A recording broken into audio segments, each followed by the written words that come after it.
नमस्कार. मी किशोर जावळे. सर्वप्रथम शेतकरी दिनानिमित्त सर्व शेतकरी बांधवांना खूप खूप शुभेच्छा. एक 2 दिवसापासून अ, वर्तमानपत्रामध्ये, इलेक्ट्रॉनिक मीडियामध्ये सातत्यानं एक बातमी झळकत आहे. ग्रामपंचायत बाकी असल्यास कर्जमाफी धोक्यात. वास्तविक पाहता ग्रामपंचायत बाकीचा व कर्जमाफीचा कुठेही काहीही संबंध नाही. ग्रामपंचायत बाकी ही भरलीच पाहिजे. त्याच्याशी कुठलंही काही दुमत नाही. पण कुठेतरी काहीतरी आडकाठी लावण्यात काहीही मजा नाही. आपल्या सर्वांच्या माहितीकरता मी सांगू इच्छितो की ग्रामपंचायत एकूण कर वसुलीमधून 70% कर वसुली न केल्यास ग्रामसेवक व सरपंच प्रशासकीय कारवाईस पात्र ठरतात. हे काम ग्रामसेवकाचं, सरपंचाचं किंवा ग्रामपंचायत सदस्य असतील, उपसरपंच असतील, हे काम त्यांचं आहे. आणि हे कर वसुलीसाठी ग्रामपंचायतसाठी खूप भक्कमपणे नियमावलीसुद्धा बनवलेली आहे.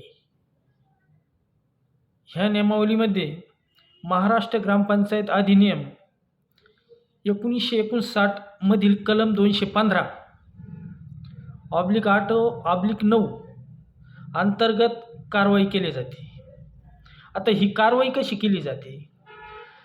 जर वसूलच होत जर नसला तर ह्या कलमाअंतर्गत संबंधित थकबाकीदारावर कारवाई केली जाते. त्यामध्ये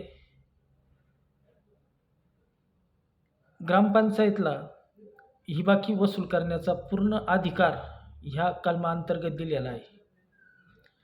ग्रामपंचायत प्रशासन हे जिल्हा अधिकाऱ्याकडे संबंधित कारवाईसाठी मागणी करून